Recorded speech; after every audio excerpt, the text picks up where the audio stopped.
थाबैनो जोंनि राव थुनलाइ जौगानाय मानो होनबा जोंनि राव थुनलाइया दासो जौगाहांदों हिसाबै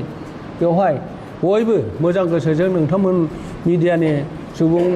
मिडियानि बिबानगिरि नोंथांमोनखौबो आं खावलायगोन जे जोंखौ सहाय होनांगौ बे बिथिङाव नोंथांमोननि मदद नङाबा जिहेथु नोंथांमोनानो थार्ड मोनसे सक्ति हिसाबै बे जिनिसखौ जोंनि आग्रहखौबो फोरमायनांगोन जोंनि आग्रहखौ नुनाय लोगो लोगो परिबेसखौ जोंनि रायजो राजाफ्रा मोनगोन आरो गासिबो जोंनि जातीयताबादि संगठन सोर सोर दं आरो सोर सोर मा राजखान्थि संगठनफोर दं बिसोरो नैबे परिबेसखौ मोजाङै लाखिनानै जोंनि मावनांगौ खामानि जौगाहांनाय जाथिनि जौगाहांनाय थुनलाइनि जौगाहांनाय रावनि खामानिफोरखौ मावनायाव मदद होगोन बेखौ जोङो जोबोद आथुरै गोसो गोरबोजों हेफाजाबखौ जों बयनिबो लुबैदों। जायखिजाया जेंनाया जोबनानै थाङाखै दाबो गोबां खामानि दङ। सिगाङाव जोंहा बर' हिस्ट्रि आबिलाखावबो मावनानै दङमोन बेबो सेबखांनांगौल' बाखिसैमोन मावखांजोब्बायमोन ट्रुप सोलिबाय थाफुनायावनो बेबो गासिबो बन्द' जानानै थालांदों आरो मोनब्रै लेंगुवेजनि मोनसे डिक्सनारि प्रजेक्ट लादों बे प्रजेक्टआबो आद्रा फिद्रा जानानै दाबो सिन साखोर गैयै जाहैबाय जोङो मावनायनि परिबेसखौ लाबोआखिसै एबार जोङो परिबेसखौबो मोजां जाजानो लुबैदों परिबेसफ्रा मोजां थाबाय थायोबा बर' थुनलाइ आफादा बिसोर बेफोरबायदि खामानि आद्रा थाबोनाय खामानि आरो गोदानफोर माबा खामानि लादेरबावनो हायो नामा बेखौ साननानै रग' रग' जोङो रायज्लायनो लुबैदों आरो जोंनि दिनाव बेखौ जोङो मावनायनि मोनसे गोसो जोंनि बिबानगिरिफोरनाव दं हिसाबै जोङो नांथारगोन। जोंनि बर' थुनलाइ आफादनि लेङाइ आफादगिरि बिथां कमलाकान्त मोसाहारि नेहाथारि सासे सहेन्द्र बसुमतारी नेहाथारि सासे राजेन्द्र बसुमतारी गुवाहाटी जिल्ला बड' साहित्य सभानि आफादगिरि क'क्राझार जिल्ला बर' साहित्य सभानि आफादगिरि आरो नेहाथारि आरो जोंनि गासिबो नै दासो फैनो हानाय बर' थुनलाइ आफादनि रांगिरि बिथां बेनिफ्राय गासिबो जोंनि बर' थुनलाइ आफादनि बिबानगिरि नोंथांमोन नुजानो हानाय बेनिफ्राय नोंथांमोन गासैबो दिनै बर' थुनलाइ आफादनिफ्राय होनो लानाय जे बेवहाय बाहागो लाफैनायनि थाखाय बयनोबो बर' थुनलाइ आफादनि आं आफादगिरि हिसाबै नोंथांमोननो गोदान गोजोननाय गाहाम हामलायनाय आरो आंनि नोंथांमोननो मान होनाय आं सिगां जासिग्रोबाय। दिनै बाहाय ससियेल मिडियायाव आङो बिबुंथि लाखिनायनि गोनांथिया बेनो गोबांद्राय जोंनाव पइन्टफोर गैया बेखौल' बुंनो लुबैदों जे जों गोदानै दाजानाय बर' थुनलाइ आफादनि बिबानगिरिफोरा मालाबाबो ससियेल मिडियायाव बेबायदि बाथ्रा माने प्रेस मिट जों खालामबोफेराखै दिनै बेनो गिबि आरो बेबायदिनो नोंथांमोननो फोरमायनानै आं गोजोननाय मोनो दि जोङो बिबान लाखांनायनि उनावहाय जोंनि बिटिसिनि चिफ एबा बिपिएफ दोलोनि आफादगिरि आरो रावबो एमसिएलए एमएलए बिथांमोनखौ आङो बरायफेरनो बा रायदावलायनो खाबु लानायबो जायाखै आरो जोङो बरायनो बेबायदि रायदावनोबो जोङो खाबु मोनबोआखै। दिनै क'क्राझार जिल्ला बिपिएफ राजखान्थि दोलोआ गावसिनि थांनाय जेनेरेल इलेक्सनाव क'क्राझार डिस्ट्रिक्टआव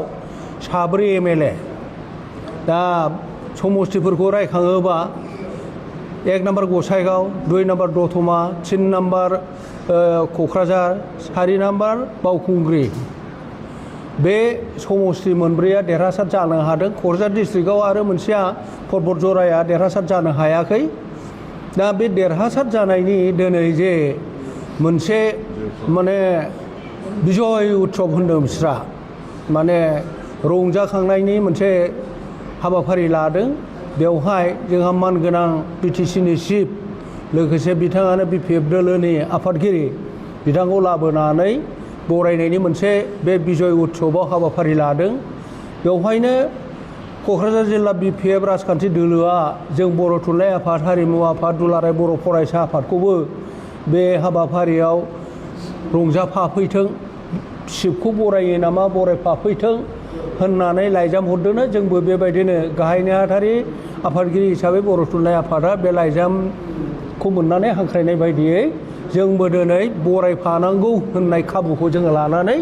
दहाय जोङो बिथांमोननि हांख्रायनाय बायदियै आरो जोंहाबो लोगो हमनायनि जे हांखुर जानाय लोगो हमथारनांगौ बे साननाय थानायखाय जोङो लोगो हमबाय आरो हमनानै जोंनि माखासे मावनो गोनां आद्रा थाबोनाय मावनो गोनां आरो गोदान खामानि मावनो गोनांफोरनि सायाव गुसुंदोबै जोंना बिटिसिनि चिफनि सिगाङाव जों फोरमायनो मोनदों आरो जोंबो गोसो खुसियै बरायनो मोनदों। बेनिफ्राय बिथांजों फैगौ 12 मेआव बिथाङा मोनसे खोथा होलांदों गुवाहाटियाव जोङो सावरायगोन सुस्थ' भाबै नोंसिनि बर' थुनलाइ आफादनि गासैबो बिबानगिरिफ्रा हागौमानि थाजोबदो बेनिफ्राय फैगौ जोंनि हाबाफारिया मावनांगौ हाबाफारिया मा जागोन बेनि सायाव आबुङै खामानिफोरखौ मावनायनि थागिदाखौ जों लालायनोसै बर' थुनलाइ आफाद आरो बिटिसि सोरखार आरो जों माल' बेबायदिनो गासिबो नांजाबफानाय आफादफ्रानो हेफाजाब होगोन। मोनसे खोथा बेखौ बुंथिनानै जोङो गोजोननो मोन्दों मानो होनबा जोंहा गोदानै हा मोनसे जोंनि आइएसबिटिनि अपोजिट साइडआव बर' साहित्य सभानि कमप्लेक्सनि सेरावनो हा 1 बिगा हा मोनदों बेनि थाखाय जोंहा प्रिमियाम होनांगौ बे थाखानिबो गोनांथि दं। फारसे कमप्लेक्सनि न'नि हालोदफ्रा बे जायगायाव दै लोमनाय लामाफ्रा मोजां नंला ड्रेनफोर सिस्टेमा खामानियाव होला बे हिसाबै बेखौबो बोरै फोसाबनो हायो बोरै डेभेलप खालामनो हायो बोरै साबसिन खालामनो हायो बेनि खोथाखौ एसे बुंनो मोनदों। बे बुंनायाव बिथाङा सोरबा सासे गावसिनि हानजानि आरो सासे थिखादारखौ जानो हागौ बेखौ इमिडियेट नायनानै माने बेखौ मावनायनि आरो एस्टिमेटफोरखौ स्किमफ्रा बेसेबां माबायदि मा खालामो बेखौ थाब होदो होननानै बिथाङा खावलायदों जों गोजोननाय मोनदों। बेनिफ्राय जोंहा आगोलाव जे लटनि जे मा होनो केबि बेसेबां पावारनि कारेन्ट नांगौमोन दा बेयो जोंनि कमप्लेक्सआव थोआ हिसाबै गोदान गिदिर पावारफुल मोनसे ट्रेन्सफर्मार बसायनांगौनि थाखा बेबो प्रिमियाम होनायनि खोथा दङ। चिफ सारा आगोलावनो जोंना हाग्रामा सारा बेखौ होखानायमोन गेजेराव थाबथानानै थादोंमोन दा गोदानै बिथाङा लिरफिनदों बे हिसाबै बेखौ मावनायनि लाहार फाहाराबो जोंना दा आंजों जाय लेङाइ आफादगिरि दं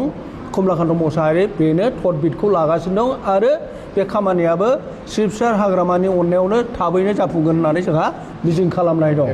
आरो बेल' नङा जोंहा नैबे हेड अफिसाबो दा नोंथांमोनहा नुबाय गोबां गाद्रा गुद्रा दं नेग्रा मानसिनि आंखाल जादों फोसाबग्रा मानसिनि आंखाल जादों बिबानगिरिफ्राबो बहाय थाफैनायनि जेबो खाबु जगान गैया हिसाबै रावबो बहाय बेबायदि थाफैनो हाया बेखौबो बोरै मोजां खालामनो हायो साननांगौ दङ। बेनिफ्राय जोंहा चिफ सारखौ आगोलावबो आं बुंबाय थानाय आरो नै दिनैबो बुंनो मोनबाय बर' कास्टमारि ल'आ जोंना जोबाखै दाबो बर' समाजनि गेजेरजों बेखौ मावफुंथारनांगौ सासे आयेनजिबि उकिलखौ लाफानानै मावनांगौ बड' स्टाडि सेन्टार माने गुवाहाटि बड'लेण्ड मुलुगसालिजों जायो ना गुवाहाटि मुलुगसालिजों जायो ना क'क्राझार